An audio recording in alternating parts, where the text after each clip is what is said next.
Uyg'ur muxbirining oila a'zolari terrorlik tayyorlik qilish ideyasida bo'lganligi uchun turmaga tashlandi. Oshkorlanishicha, Washingtonga joylashgan Erkin Osiyo radiosida muxbir bo'lib ishlayotgan Uyg'ur jurnalist Nuriman Abdurishning opasi, dadasi va enisi Xitoy doiralari tomonidan terrorlik tayyorlik qilish jinoyati bilan jami 46 yillik qamoq jazosiga hukm qilingan.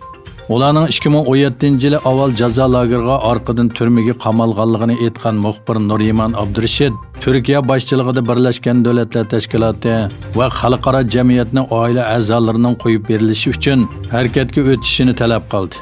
İki o'g'lini savdogar qilgan va ikki qizini yaxshi maktablarda o'qitgan bir oilaning Xitoy hukumatining nishoniga aylanganligini bayon qilgan Nuriman va Nursiman Abdurishid ojisinlar Yevropa xabarlari to'rining ziyoratini qabul qilganda Xitoyning Sharqi Turkistondagi atalmish asabiylikka qarshi turish va terrorlikqa qarshi turish qatorliq shuarlarining hammasining yolg'onligini o'ttirg'a qo'ydi.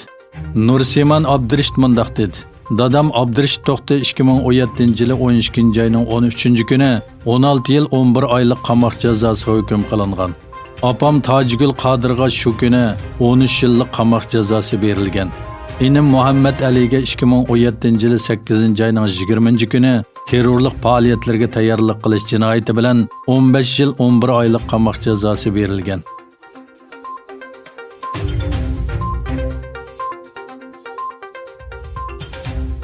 Ota-onasi Xitoy hukumati tarafidan yig'ilish lageriga yoki turmaga qamalgan Uyg'ur farzandlarining ahvoli andish paydo qilmoqda. Ota-onasidan ayrilib qolgan minglagan bola Xitoy tarafidan atalmish Yesli nomidagi bolalar lagerlariga qamalgan bo'lsa-mu, nurg'un bolalar sirtlarda sarsam bo'lmoqda. Xitoy ommaviy taratqularda tarqalgan Uyg'ur bolalarga aloqador rasm va videolar ularning ahvolining qanchalik echinish ekanligini namoyon qilmoqda. New York vaqt gazeti qatorliq xalqaro taratqularda o'tgan yili 500 mingdan ortiq Uyg'ur balaning Xitoyning yig'ilish lagerlarida tutib turilayotganligini o'ttirg'a qo'ygan edi.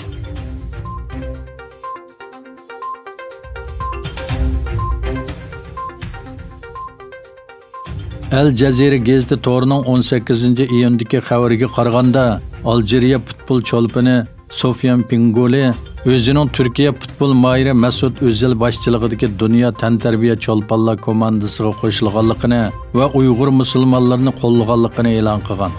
Galatasaray klubining kasbiy mayri Sofyan Pingoli payshanba kuni Twitter hisobida Uyg'urlarning hayoti qimmatlidir degan hashtag orqali o'zining Sharq Turkiston musulmonlari bilan birga ekanligini ifodaladi.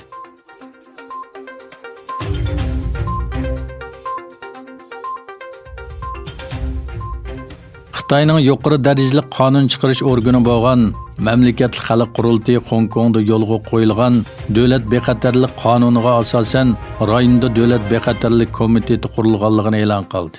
Bu qonunga asosan Hong Kong yerlik hukumati Xitoy markaziy hukumat boshchiligidagi davlat bexatarlik qo'g'dash komiteti qurib chiqadi. Yangi komitetga Hong Kongning bosh ijroiya amaldori riyosatchilik qiladi.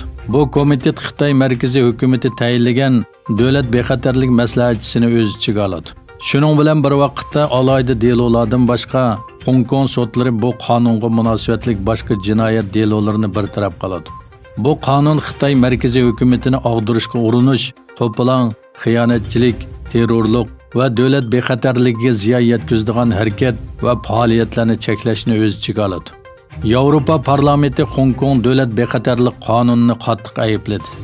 Yevropa ittifoqi juma kuni Brusselda chiqargan qarorda bu qonun loyihasini Beijingning Hong Kongning erkinligini, avtonomiyasi va fuqarolarning erkinligini cheklashdiki uzun yillardan buyongi eng yangi va eng aniq urinishi deb tasvirladi.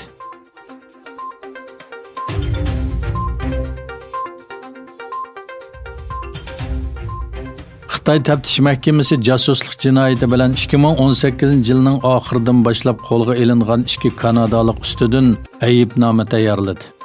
Kanada bosh ministri Justin Trudeau umidsizlanganligini va Xitoyga davomli besim ishlatib, bu ikkisini qo'yib berishni talab qiladiganligini bildirdi. Amerika hukumati qo'lga ilishni qaror qilgan Xitoy texnika magnati Huawei'ning moliya direktori Meng Wanzhou Kanada soqchilari tomonidan qo'lga ilingandan keyin sobiq diplomat Michael Kovrig va savdogar Michael Spavor Xitoyda davlat bexatarlik jinoyati bilan qo'lga olingan. Gerçi Xitoy bu ikki voqeaning hech qanday munosabati yo'qligini tushuntirgan bo'lsa-mu, mutaxassislar bu ikkilarning tutqun qilinishi Kanadaga besim ishiltish uchun deb qaraydi.